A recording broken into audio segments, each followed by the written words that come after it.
bienvenue à la ressourcerie de l'écrivain. J'espère que vous allez bien et non, vous ne vous êtes pas trompé, ce n'est pas le 7 jours 7 livres sur des romans historiques. Je suis toujours au premier livre. Donc peut-être pour mercredi prochain, peut-être pour mercredi suivant, je ne sais pas. Il y a aussi les livres du mois de la fantaisie qui était organisé par Steph de Piketty Bookin que j'ai toujours pas fini. Donc je prends mon temps, c'est pas grave. Les challenges, c'est fait pour ça, pour jouer un petit peu avec, etc. Comme j'ai pas lu grand chose depuis mercredi dernier, je me suis dit que je parlerai un petit peu avec vous de certains livres plutôt classiques, donc plutôt anciens ou plutôt récents, on va dire, qui ont une bonne cinquantaine d'années, qui sont reconnus, je pense, pour leur qualité littéraire, mais qui sont surtout connus pour le scandale qu'ils ont déclenché. C'est donc un peu une histoire des classiques scandaleux en fait que j'aimerais découvrir. Il y a certains dont je connais plus ou moins l'histoire, d'autres pas vraiment. On va d'abord commencer par définir un classique. Je vais mettre de Wikipédia parce que Wikipédia c'est quand même trop bien. Un classique, c'est un artiste ou une œuvre d'art qui fait autorité dans son domaine, qui est devenu une référence. Il y a la notion de postérité. La notion de classique se réfère de manière plus large à la réception de l'œuvre, à la reconnaissance durable qu'elle obtient au sein de la société qui la reçoit et à l'importance qu'elle prend dans la culture dont elle fait partie. La notion de classique se prête donc davantage à une approche du phénomène artistique relevant de l'histoire de l'art et de la sociologie. Elle est aussi en rapport étroit avec l'éducation, car une définition possible du classique est ce qui s'enseigne en classe. Les programmes scolaires transmettent et étudient les classiques. L'article wiki, il est assez court, mais je le trouve quand même assez intéressant. On va basculer sur un autre article c'est Qu'est-ce qu'un classique de Cécile Rabot, qui est paru dans Littéraire, le tome 1, pour Alain Viala, qui doit être un grand penseur en littérature, chez Artois Presse Université. Je vous cite juste quelque chose d'assez court. L'objet classique est particulièrement intéressant puisque le terme désigne des textes ou des auteurs construits comme incontestables, c'est-à-dire reconnus, transmis, connus et consensuels, sans que l'on s'interroge sur ce consensus, voire sacré. Le consensus dont ils font l'objet est considéré comme le produit naturel de la puissance de texte qui s'imposerait par leur propriété formelle et la vision du monde qu'ils proposent. Donc on est un petit peu sur un auteur ou une œuvre qui fait institution, quoi, le bonhomme qui pèse. Je vous citerai Hugo, des personnes de ce genre.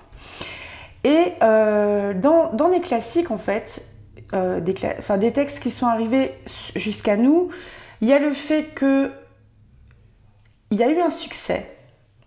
Pas forcément quand le texte est sorti, parce que Jane Austen, par exemple, quand elle a sorti ses livres, c'était pas, on va dire que c'était un succès plutôt confidentiel dans les petits textes, dans les petits cercles littéraires, mais le côté phénomène, c'est surtout hors Angleterre, c'est venu après, bien après sa mort. Ce que j'ai pensé en termes de classiques, qui ont fait scandale, je peux vous citer des personnes comme le Marquis de Sade, je peux vous citer des personnes comme Céline ou comme Bukowski, qui chacun est une personnalité quand même bien riche et bien particulière et pas trop sortable. Et Sade, je suis pas sûre de pouvoir... J'ai essayé de lire Sade il y a quelque temps. Je suis allée directement sur le livre le plus trash du Marquis de Sade. Ça devait être les 120 jours de Sodome, un truc comme ça.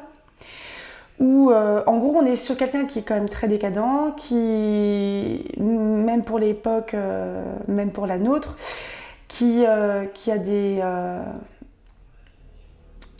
des désirs sexuels qui sont très particuliers, qui sont hors la loi à l'époque ou à la nôtre, parce que ça peut impliquer un petit peu tout ce qui est imaginable, ça l'attire. Et c'est un gars qui, le Marquis de Sade, il a été emprisonné à la prison de la Bastille, où il a écrit je ne sais plus exactement quel livre, mais sur des tout petits, des toutes petites feuilles qu'il avait planquées dans des interstices du mur, qui ont été retrouvés quand, soit quand le marquis de Sade a été libéré, ou quand il est mort, ou quand la Bastille a été prise, et ça a été transmis et c'est arrivé jusqu'à nous. Donc on va dire, cette œuvre-là, ce livre particulier, il a au moins l'énorme chance d'être parvenu jusqu'à nous et de ne pas avoir été brûlé sur place, parce que je crois bien que Sade, il avait été emprisonné quand même pour ses idées, hein, et pour des idées très sulfureuses. Mais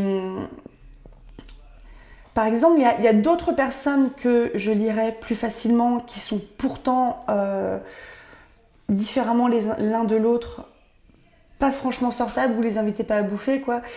C'est Louis-Ferdinand Céline, qui est quand même très reconnu pour sa plume, mais qui est pas très reconnu pour son amour de l'humanité dans son entier. Et Bukowski, Charles Bukowski, qui est un auteur américain qu'on a pu voir complètement torché chez Pivot par exemple, et qui avait un comportement à l'égard des femmes qui était... On l'inviterait pas à manger on l'inviterait pas à dîner. Charles, non. J'ai pas forcément fait exprès, mais j'ai l'impression que les 8 livres que je vais vous proposer, le scandale, il a surtout concerné les mœurs de l'époque, qui étaient choquées par le livre dont je vais vous parler. On va commencer par Monsieur Vénus de Rachilde. Donc Rachilde, c'est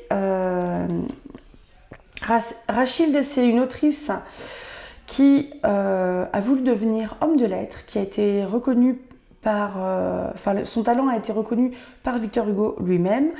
Elle était amie de Sarah Bernhardt, de Colette, etc. Et elle a écrit, elle a quand même une production assez importante de livres, il y en a une 60aine. Je suis assez incollable sur elle parce que je viens d'écouter un podcast de Europe 1, de Stéphane Bern sur elle. Je vous le mettrai si vous voulez, il n'était pas très long, une petite demi-heure. Et ce petit bout de femme, en fait, je pense qu'elle a plus voulu être un homme de lettres, plus pour que ses livres soient lus et soient reconnus. Parce que si elle s'était présentée comme une femme, la réception, justement, de l'accueil critique n'aurait pas été le même. Et Monsieur Vénus, donc c'est son livre qui est le plus connu de sa plume. Voilà.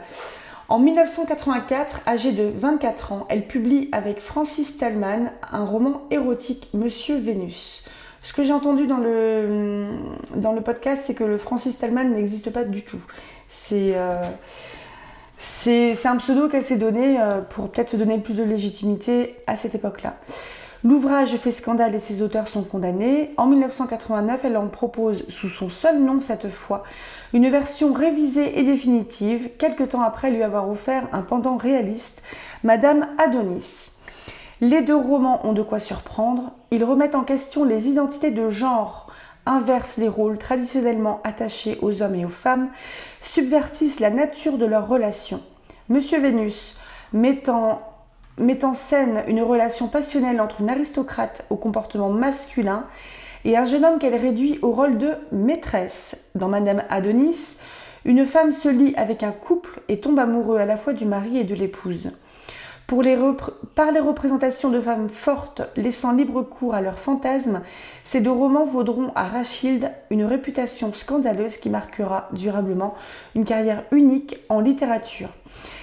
C'est une femme qui n'est pas tant que ça connue. Moi, j'en avais jamais entendu parler avant l'article de la BNF Gallica, Bibliothèque nationale de France, du mois de janvier, qui disait en fait quels auteurs et traducteurs devenaient libres de droit, donc dont on allait pouvoir avoir accès gratuitement aux écrits.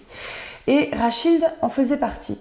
Rachilde, c'est un pseudonyme que cette jeune femme, Marguerite Emery, s'est choisie parce que c'est juste un nom qu'elle aurait entendu en fait lors d'une séance de spiritisme, parce que c'était la mode à l'époque, et c'était le nom a priori d'un aristocrate danois ou quelque chose comme ça. Et donc Rachilde, dans son enfance, c'est une jeune fille qui portait des pantalons, etc., qui montait à cheval comme un homme à Califourchon et non pas en Amazone.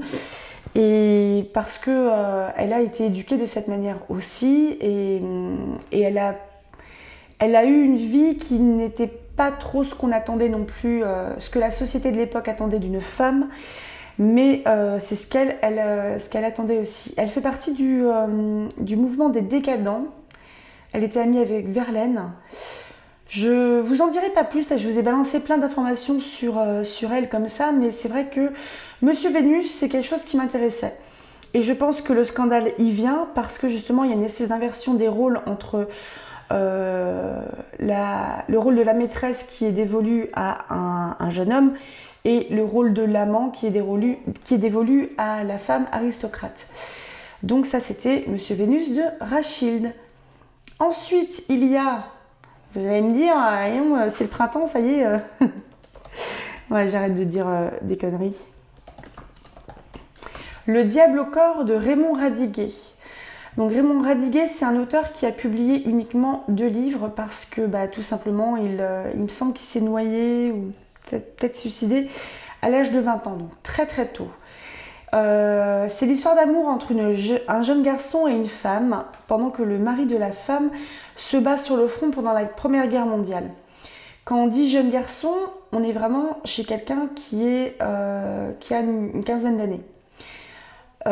Sa maîtresse, c'est une femme qui en a 18 ans. Le résumé, en gros, là je suis sur Wikipédia. Alors que la Première Guerre mondiale bat son plein, Marthe, 18 ans, mariée à un soldat qu'elle n'aime plus, Jacques, entretient une relation sexuelle avec le narrateur, jeune garçon désœuvré de 15 ans, donc trop jeune pour être mobilisé et qui l'a séduite par provocation.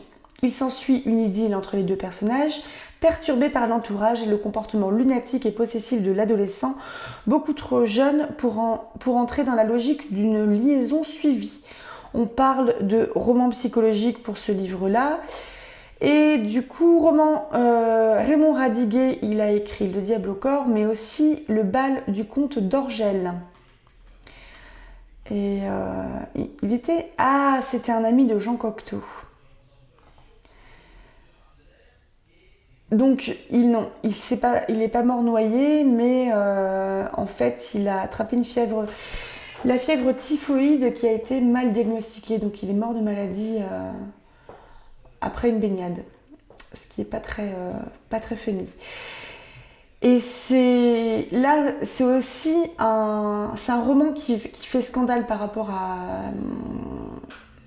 cet écart d'âge qui va un petit peu presque à l'encontre de... Souvent, quand il y a un age gap dans un couple, on va dire que c'est moins choquant si c'est l'homme qui est plus vieux. Si c'est la femme, même encore de nos jours, hein. Je pensais aussi sinon aux Liaisons dangereuses de Choderlos de la Clos. C'est un roman épistolaire qui a été publié en 1782. On est chez les libertins, on est en plein dans les siècles des Lumières. Ancien amant et grand libertin, le vicomte de Valmont et la marquise de Merteuil se confient par lettre leur projet de conquête amoureuse. La marquise cherche à dépraver la jeune Cécile de Volanges pour assouvir une vengeance, tandis que le vicomte manœuvre pour séduire la vertueuse présidente de Tourvel. Tantôt alliés, tantôt rivaux, c'est avec art qu'ils trompent leur entourage tout en préservant leur réputation, mais le jeu des masques a ses limites. Donc j'ai une copine qui a lu Les Liaisons dangereuses. J'ai dû peut-être voir le film avec... J'ai mangé son nom. John Malkovich, il y a fort longtemps, mais je me souviens plus trop parce que ça remonte trop. Et tout ce dont je me souviens en fait, c'est que c'est vraiment des gens qui sont... c'est des gens qui s'ennuient. Ils ont plein de temps. C'est des gens qui ont quand même un côté pervers bien assumé. parce que ils manipulent en fait tout leur entourage et compagnie, ils vont propager des rumeurs, ils vont se lancer des défis qu'il faut absolument qu'ils relèvent et qu'ils aillent jusqu'au bout parce que sinon ils perdent un petit peu leur honneur, etc. Et ça joue vraiment, on est sur un jeu de relations qui n'est pas sain du tout et qui va peut-être faire tomber des gens à cette suite-là. Et je voulais le lire spécialement aussi parce que j'ai trouvé, sans doute en boîte à livres, parce qu'il n'y a pas de ticket, c'est l'hiver de beauté de Christiane Baroche. On est chez Folio, avec une illustration d'Henri Galeron. Et ce livre-là est la suite des liaisons dangereuses, écrite par Christiane Baroche. Laclos, à la fin des liaisons dangereuses, lance la Merteuil sur les routes du Nord, où, pense-t-il, ne l'attendent qu'exil, misère et abandon. Mais après le détour presque initiatique de la variole et de la perte d'un œil, l'indomptable Merteuil reconstruit sa vie à Rotterdam, une vie pleine et entière que nous raconte sa lointaine descendante défigurée pareillement. Et Keria découvrira, à réinventer la marquise, comment guérir ses propres incertitudes. Donc là, on est à cheval entre le 18e et le 20e siècle. C'est un roman d'aventure. Il y a de la réflexion sur la laideur. On se promène entre la Hollande, le Brésil, la paix, la guerre, etc. Et je me disais que ça pouvait être pas mal en fait de faire une vidéo où je vous parlerai à la fois des liaisons dangereuses et de ce livre-là que j'ai du coup chopé spécialement parce que je m'étais dit ah ouais tiens ça serait pas mal ça. On passe ensuite à L'amant de Lady Chatterley de D.H. Lawrence. Il y a une récente adaptation sur Netflix qui est plutôt pas mal. Je ne sais pas si elle est fidèle ou pas, comme je vous l'ai dit. De manière générale, je m'en fiche un petit peu. C'est un livre qui a été publié en Angleterre en 1928. D'abord à Florence, parce qu'il n'a été imprimé qu'en 1960 au Royaume-Uni, donc longtemps après la mort de l'auteur. Contexte historique, donc il y a eu des histoires de procès, c'est quelque chose qui a été... c'est un livre qui a été censuré quand même, qui a été reconnu obscène, parce que il y a beaucoup d'obscénité, le langage en fait ne passait pas, ou ce dont ce langage-là parlait aussi. On est sur une jeune femme mariée, Constance, qui est Lady Chatterley, qui est une américaine, qui est mariée à un propriétaire terrien qui, le lendemain de leur mariage, part à la guerre de 14. Sauf qu'il va revenir assez rapidement, blessé, paralysé, et il n'est plus capable en fait d'avoir une vie sexuelle ni de pouvoir engendrer parce que il est impuissant. Et au détour d'une conversation, en fait, après quelques semaines où cette pauvre jeune femme qui était quand même très amoureuse et qui porte un petit peu seul ce mari-là qui va pas très bien non plus sur le plan du moral parce que il est plus en état de faire ce qu'il pouvait faire avant, ne serait-ce que de marcher ou de s'habiller. Et donc elle porte un petit peu à bout de bras tout ça. Et à un moment, son mari lui dit « Écoute, en gros, pour tout le château, le domaine et compagnie, enfin en gros, il faut que j'ai un enfant. Je suis plus capable de le faire. Donc, à la limite, trouve-toi un amant. Fais cet enfant-là. Je veux pas savoir qui c'est. Et je vais le reconnaître comme mon enfant. Et on va l'élever comme notre enfant. Et il héritera de mes biens. » Parce qu'évidemment, les femmes n'héritaient pas à cette époque-là. Je dis peut-être des conneries. Hein. Et ce qui fait que cette jeune femme, en fait, elle résiste un petit peu au début à cette espèce d'injonction qui sort un peu de l'ordinaire, qui la met pas franchement à l'aise. Et il y a un bon contexte de déprime aussi, où forcément la relation qu'elle a avec son mari, elle a changé profondément, mais à la fois sur le côté tout ce qui est autour de la sexualité, mais aussi de leur amour, du fait que lui va pas bien, elle n'est pas non plus en capacité de pouvoir le faire aller mieux, et bah, c'est un peu délicat pour tout ce monde-là, donc elle n'est pas forcément très, très heureuse non plus. Et donc elle va finir par avoir une aventure avec le garde-chasse. Et de mémoire, là je vous parle juste surtout du film, on est quand même sur une jeune femme qui avait déjà avant de se marier, elle avait des amants, elle était à sortir quand même. C'était une américaine plutôt de la bourgeoisie, plutôt aisée, et qui allait à des fêtes, etc. Donc elle avait des aventures, et il y a une espèce d'éveil à la sexualité, ou de retour en fait à une sexualité qui était aimée avec ce garde-chasse, cet amant que j'avais trouvé vraiment... ils se font du bien en fait, c'est pas que dans ce sens-là, quoi. Ils tombent amoureux, ils tombent amoureux alors que... bon, c'est clair que comme démarrage de relations sentimentales, on a vu mieux que va te taper quelqu'un histoire que tu me fasses un gosse. Mais c'est space. Hein. Donc c'est vraiment c'est un livre qui a été adapté plusieurs fois au cinéma ou à la télévision. J'ai plutôt bien aimé, franchement, le film qui est sur Netflix, qui est sorti en 2022. On passe ensuite à Ulysse de James Joyce.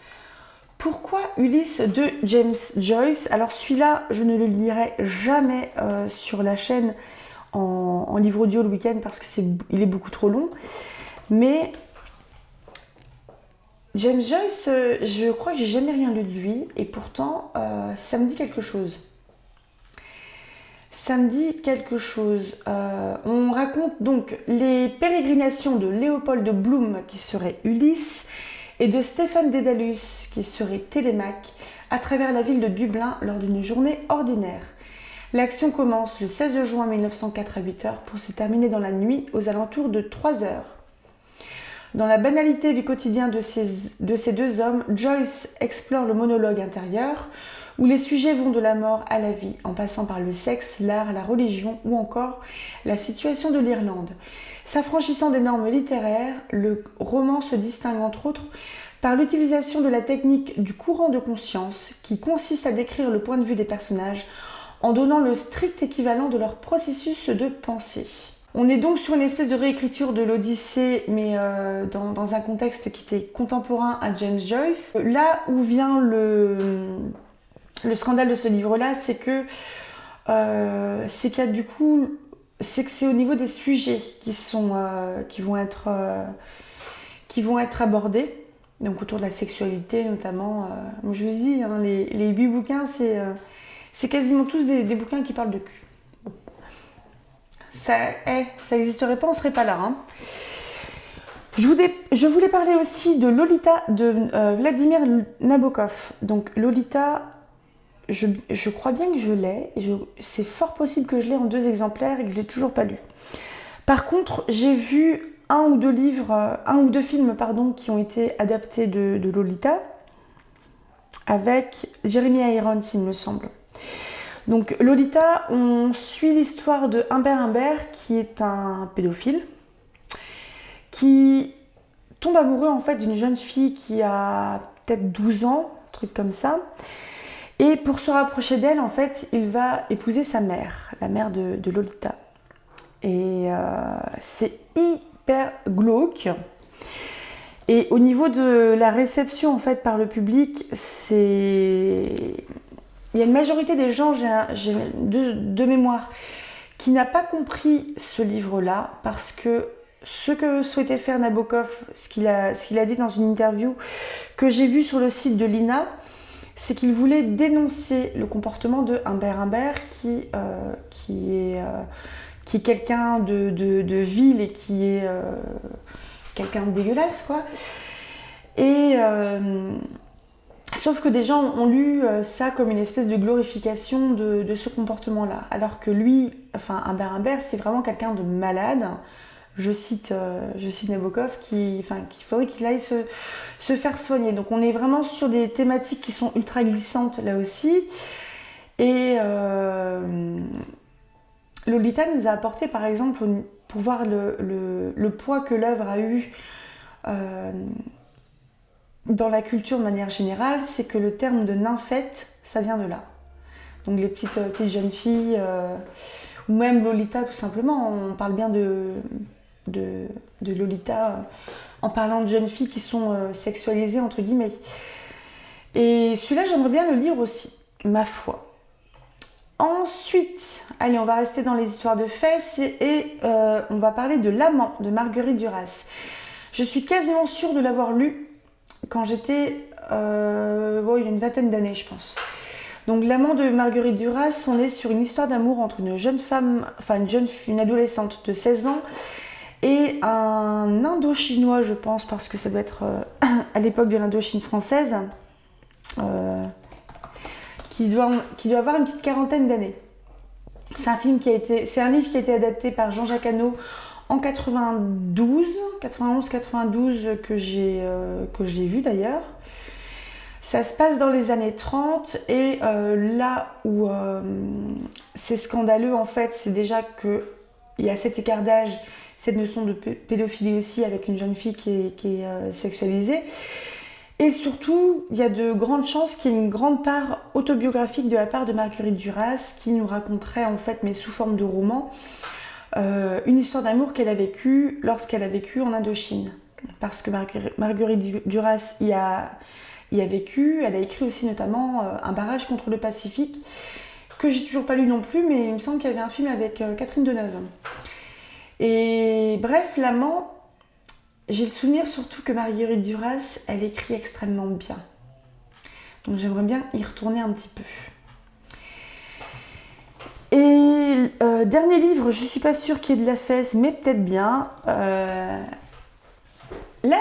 j'avais envie, c'est Candide de Voltaire.